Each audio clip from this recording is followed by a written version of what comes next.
Everyone has heard of the SAS. The Iranian embassy made sure of that.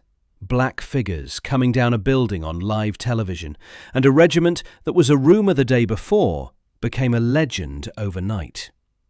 But there is another British Special Forces regiment, exactly as old, arguably harder to get into, and almost nobody outside the military can name it. Its selection course is the SAS's selection course, and then, when that is finished and the candidates are broken, it adds the sea.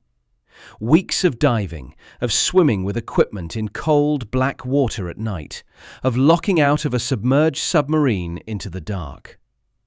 Its lineage runs back to 10 Royal Marines who paddled canoes up the Gironde in 1942 to mine German ships in Bordeaux harbour, of whom only 2 came home. It's the unit that would retake a hijacked North Sea oil rig, or a ferry, or a tanker.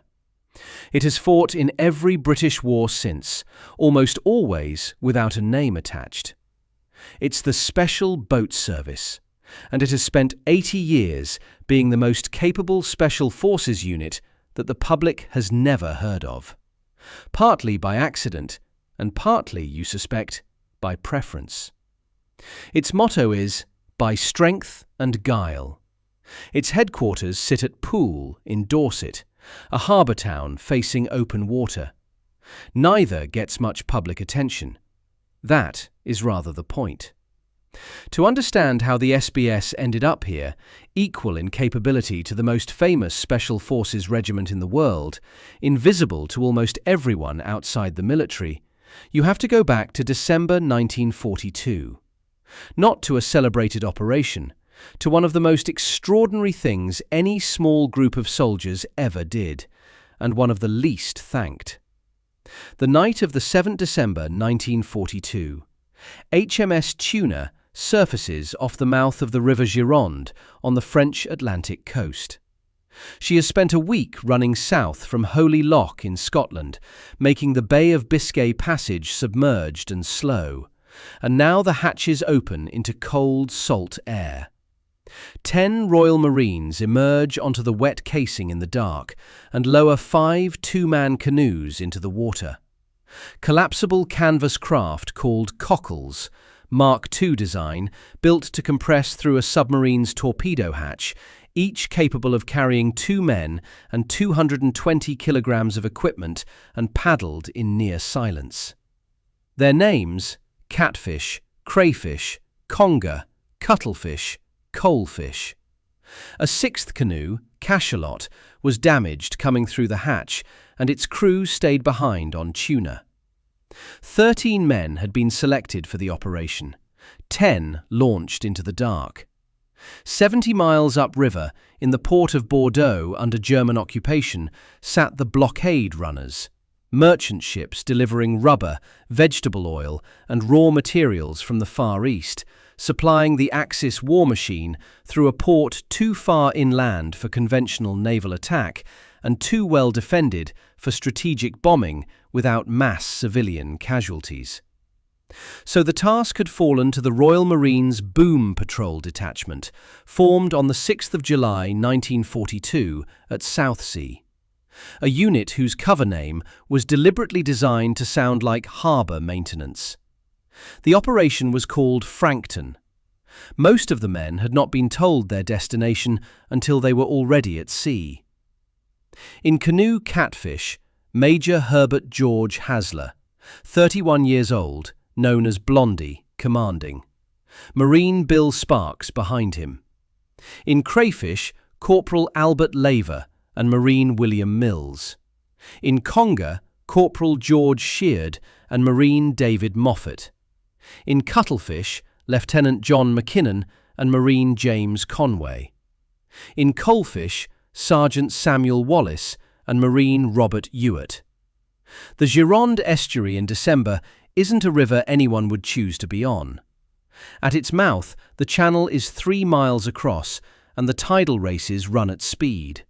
Cold, opaque water, heavy with Atlantic swell, that offers nothing in the way of margin if a canvas canoe takes in water or turns sideways in a current. Each man had a .45 Colt pistol and a Fairbairn Sykes fighting knife. Against the Wehrmacht's coastal patrol network, that was what they had. The plan was to paddle by night only, making distance against the flood tide in total darkness, then hide in mud and riverside scrub through the daylight hours, lying still under camouflage netting within earshot of German patrol traffic for 10, 12, 14 hours at a stretch, then resume in the dark. They didn't all make the estuary. At the river mouth, the first tidal race came fast and hard. Coalfish was swept sideways and separated. Wallace and Ewart made shore near the lighthouse at Pointe de Grave and were captured within hours by a German flak unit.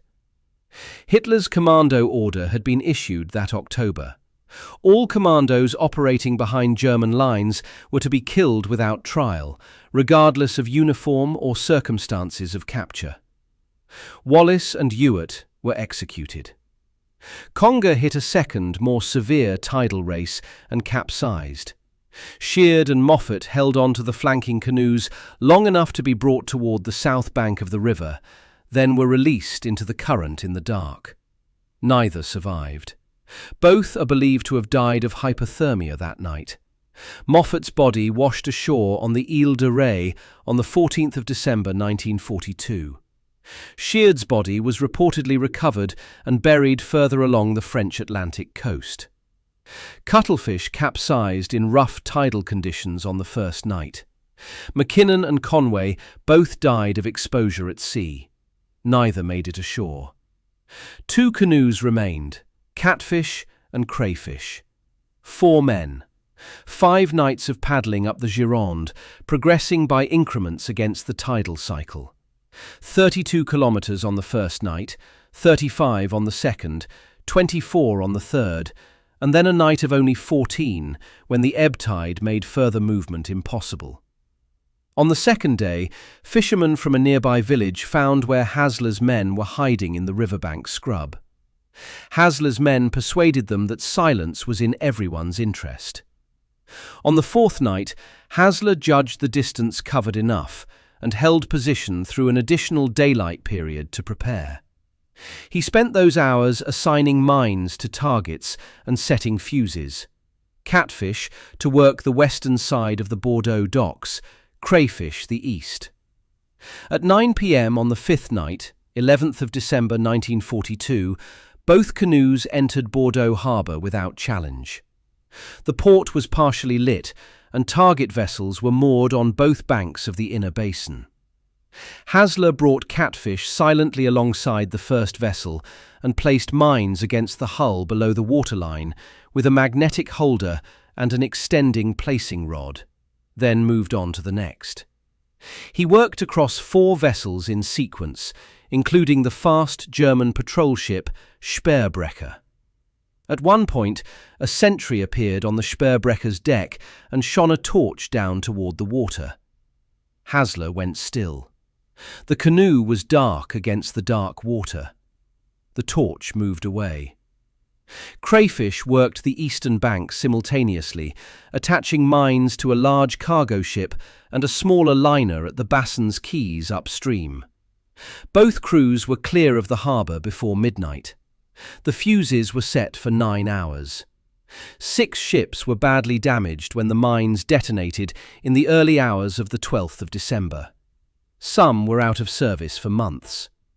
Both canoes met by chance on the river on the way out, the last time any of the 4 men would see each other. They scuttled their canoes in the shallows 400 metres apart and set off separately on foot towards Spain. Laver and Mills were captured a few days later, transferred into German custody and executed under the commando order on the 23rd of March 1943. Hasler and Sparks walked north to Ruffec, a town north of Angoulême, about 100 miles from the Gironde, where French resistance contacts sheltered them for 18 days and arranged guides southward through a chain of safe houses. They crossed the Pyrenees in February 1943, reached Gibraltar, and returned to Britain by April. Hasler arrived by air on the 2nd of April. Sparks came back by sea shortly after. 10 men had set out. 2 came back.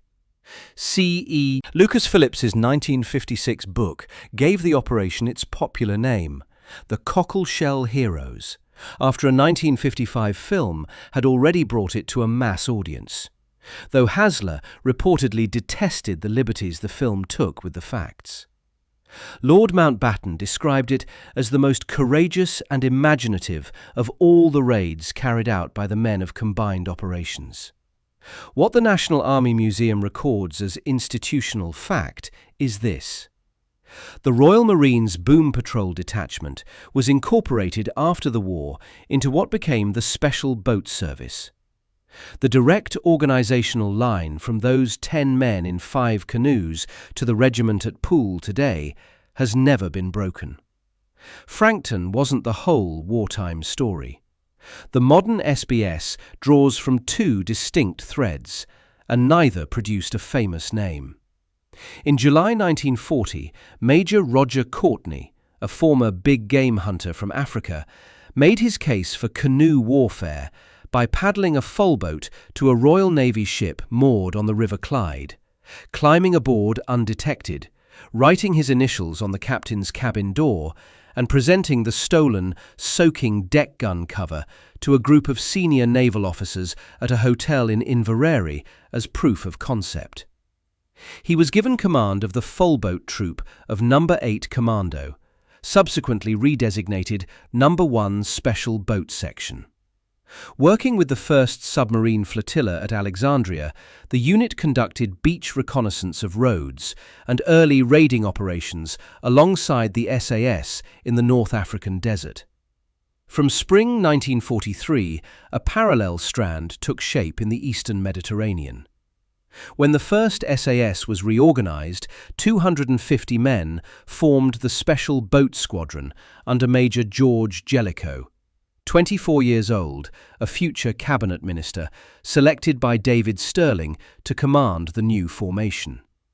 Based at Athlit, south of Haifa, with L, S and M detachments, and training alongside the Greek Sacred Regiment, Jellicoe's force operated through the Aegean archipelago in local fishing vessels called caiques, inserting small teams onto occupied islands to raid, gather intelligence and support resistance networks.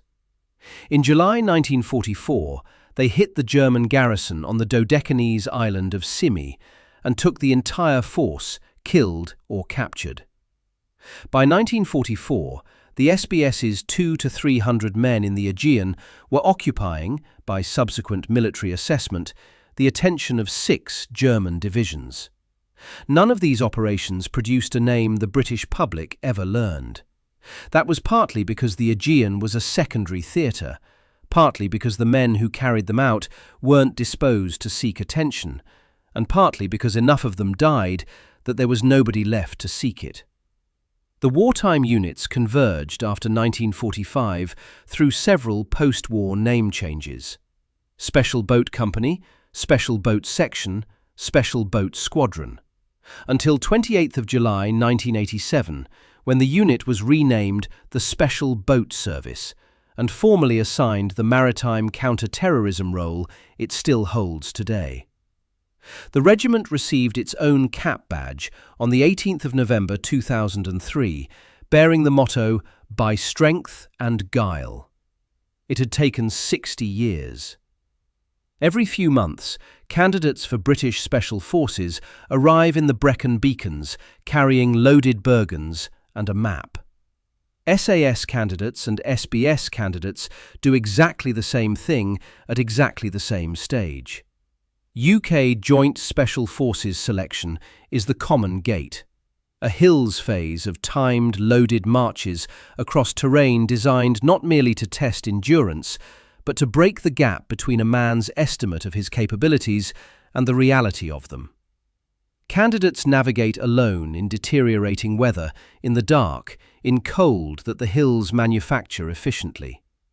Test week is the accumulated reckoning for everything preceding it, a sequence of progressively longer and harder iterations without the recovery time that earlier weeks allowed. A jungle phase in Belize follows, then escape and evasion. Fewer than one candidate in 10 completes the full process. Of an average intake of 125 men, accounts consistently suggest around 10 emerge on the other side. Passing all of that does not complete SBS selection. It qualifies a candidate to begin the next phase. The swimmer canoeist course is more than 8 weeks of skills the SAS course never touches. Canoeing, combat diving, underwater navigation and demolition, surf zone operations, and submarine infiltration. The last of these is the capability that most sharply separates the two units in practice. A submarine lockout works like this. The operator enters a sealed compartment near the top of a submerged submarine, the lockout trunk, positioned above the pressure hull when the boat is close to the surface. The hatch seals behind him. The compartment floods with seawater under pressure until internal and external pressures equalize. The outer hatch opens. The operator exits into the surrounding sea while the submarine holds depth and moves away. In a training pool with clear water and controlled temperature, this is a demanding technical exercise. In the North Sea in January at night, with a tidal current running and a full combat and demolition load, in water cold enough to kill an unprotected man in under 15 minutes, it requires a different order of composure entirely. The operator can see nothing. The submarine beneath him is already invisible. He is in the open sea with whatever he carries and wherever he has to go. Britain's National Army Museum records the SBS's standing maritime role directly. Responsibility for protecting ports, ferries, cruise ships, and oil platforms. Any seizure of a North Sea rig, a cross-channel ferry, or a vessel in British territorial waters is the SBS's problem. They would approach that platform the way the SAS approached the Iranian embassy, except the water is black, the target may be moving, and there are no cameras anywhere in the operational area. Calling SBS selection the SAS course plus the sea isn't a marketing phrase. It accurately describes a two-stage process in which the second stage has no SAS equivalent and tolerates no shortcuts. Post-war, the regiment's operational record is almost entirely blank by institutional design. What can be confirmed from open sources is a pattern rather than a catalogue, and the pattern is the argument. When Argentina seized the Falkland Islands in April 1982, the SBS deployed from the earliest stage of the British response. During Operation Paraquet, the recapture of South Georgia on 25th of April 1982, two Troop Special Boat Squadron sailed south on HMS Plymouth, while a further element, 6 SBS, embarked aboard the nuclear submarine HMS Conqueror. SBS patrols inserted at Hound Bay pushed toward Argentine positions at Grytviken across Cumberland Bay east, fighting pack ice and deteriorating weather throughout the reconnaissance phase. The intelligence they gathered shaped the assault that ended Argentine control of the island that afternoon. 5 weeks later came a more direct engagement. Fanning Head is an 800-foot bluff dominating the northern entrance to San Carlos water. Argentine forces had positioned an observation post there, capable of directing fire onto the landing craft that would carry the main invasion force down the channel to the beaches below. On the night of 20 or 21st May 1982, a thermal imaging device mounted on HMS Antrim's Wessex helicopter located the Argentine position on the bluff. An SBS force of approximately 25 men was landed and moved up in the dark to neutralize it. The original intent was to call on the Argentines to surrender. There was a firefight instead. The position was cleared before the first landing craft made the run to San Carlos. The landings proceeded. Contemporary reporting said Special Forces. No service was named. In the 40 years since, published Falklands accounts have confirmed the SBS role at both South Georgia and Fanning Head. The Wikipedia SBS entry notes that the only British casualties from friendly fire during the Falklands War came when an SAS patrol, mistaking an SBS team for Argentine soldiers, shot 2 of them behind enemy lines, 1 fatally. 2 British Special Forces units operating so closely in the same terrain that they fired on each other in the dark. None of it reached the public under any specific name at the time. On the 22nd of January 1991, during the Gulf War, 36 SBS operators were inserted by 2 Chinook helicopters from No. 7 Squadron RAF into an area 32 miles from Baghdad. Their target was the main junction of Iraq's strategic fiber-optic communications network, a buried cable system providing Baghdad with its most secure military command channel. They destroyed a 40-yard section with explosives, neutralizing what remained of Iraq's hardened communications grid. Confirmed in open published accounts, not attributed by name at the time. In September 2000, D Squadron SAS assaulted the West Side Boys jungle camp in Sierra Leone during Operation Barras, and rescued 6 captured Royal Irish Regiment soldiers. The assault boats that inserted 1 para up Rockall Creek beforehand, moving troops at speed through a hostile water approach in the dark, in silence, without error, were handled by SBS coxswains. The mission is remembered as an SAS operation. The men who drove the boats aren't publicly remembered at all. In November 2001, C Squadron and M Squadron SBS had an extensive role in the early stages of the Afghanistan campaign. Members of M Squadron, operating alongside SIS officers, were present at the Battle of Tora Bora, the mountain cave complex where senior al-Qaeda leadership had taken refuge after Kandahar fell. The SBS were integrated into Task Force Sword, a joint hunter-killer force under direct JSOC command, whose primary objective was senior al-Qaeda and Taliban leadership.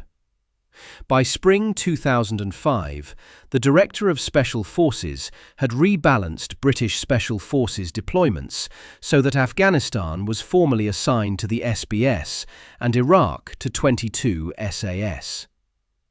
The SBS served as the lead British Special Forces element in the country's primary active theatre for years.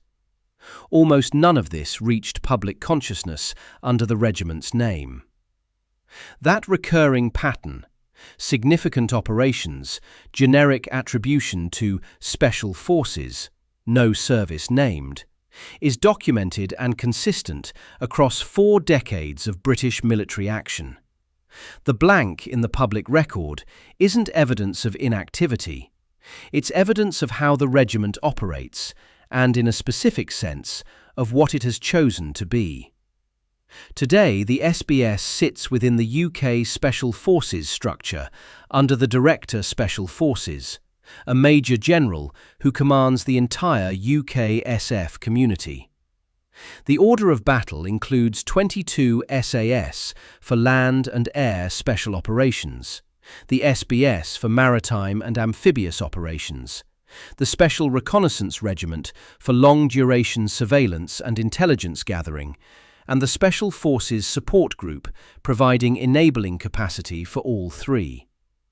For viewers who know the SRR from its origins in 14 Intelligence Company and the Northern Ireland Intelligence Apparatus, the SBS isn't a surveillance unit. It's a peer regiment to 22 SAS, with the same entry standard and direct action capability layered on top of a maritime domain that 22 SAS does not possess. The rivalry between the two regiments is real.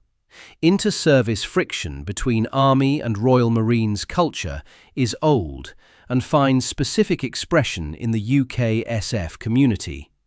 But both units operate under a shared command, train to complementary specializations, and are operationally interdependent. In Afghanistan and Iraq, they deployed simultaneously to the same theatres. They are the two cutting edges of the same instrument. The SAS didn't become famous in a vacuum. On the evening of 5th May 1980, a bank holiday Monday, all three British television channels were already broadcasting when B Squadron went through the windows of the Iranian embassy at 16 Prince's Gate in South Kensington. 26 hostages had been held for 6 days by 6 armed members of the Democratic Revolutionary Front for the Liberation of Arabistan. At just before 7:30 that evening, the assault began. The cameras were already rolling. 17 minutes of live footage, black-clad figures on abseil ropes, stun grenades detonating in the first-floor windows, smoke rising from the building as the rescue unfolded, frame by frame, created a public identity for the SAS that the regiment has never fully shed. Applications flooded in. Foreign governments requested training contracts. Within a decade, the SAS had a complete commercial ecosystem. Andy McNabb's Bravo 20, Chris Ryan's The One Who Got Away, a television franchise, a regimental motto recognized by people who couldn't name a single confirmed SAS operation. The SBS has never had that afternoon. There is a structural reason, and it has nothing to do with relative quality. The SAS raids buildings. Buildings in central London are surrounded by streets, and streets are surrounded by journalists and camera crews. And on a bank holiday Monday, with a 6-day siege already running on every front page in the country, the entire nation is watching television with nowhere else to be. The SBS raids ships, oil platforms and submarines. None of those locations come with a press enclosure. A maritime counter-terrorism assault on a hijacked North Sea rig means helicopter approaches over open water at night, insertion through sea spray onto a metal surface that is moving and dark, and a clearance operation in confined spaces below deck where there is no ambient light and no outside sightline. Whatever the SBS does aboard that platform, however precisely executed, however complete, will be reported afterward as Special Forces, if it's reported at all. The mechanism that made the SAS famous is simply not available to the SBS by the nature of its operating environment. The two regiments could be exactly equal in every respect, and the public record would still look the way it does. That structural gap has deepened over decades. No SBS memoir culture has emerged to match the shelf of SAS accounts. No television franchise. No civilian equivalent of Who Dares Wins as a cultural touchstone. The SBS exists in public consciousness somewhere between a technical footnote and a rumour. Known to people who collect this kind of knowledge, invisible to almost everyone else. Whether that is deliberate policy, institutional ethos inherited from the Royal Marines, or simply the legacy of an origin story in which the founding generation largely died before anyone could write about them, is genuinely difficult to determine from the outside. What can be observed is that the Royal Marines have always had a somewhat different relationship to public self-promotion than the British Army. The Navy's tradition of operational silence is old and not easily interrupted. And the men who built the RMBPD, from which the SBS descends, did their most remarkable work in December 1942, and then, most of them, didn't live to tell anyone about it. In December 1942, 10 Royal Marines set out in 5 canoes to paddle up 70 miles of hostile river, in winter, at night, to mine German ships in Bordeaux harbour. They knew before they left that most of them wouldn't come back, and most of them didn't. The two who did had walked across occupied France to do it. That is the unit the SBS comes from. Men who did the hardest possible thing, and then, by and large, died before anyone could put their faces on a poster. 80 years later, their descendants still pass the same selection as the SAS, and then add the C to it, and still, somehow, almost nobody knows their name. The SAS came down a building on live television and became a legend. The SBS never had that afternoon, and you get the feeling it never wanted one. It's the most capable unit the British public has never heard of, and that, more or less, is exactly how it likes it. Subscribe for more stories like this.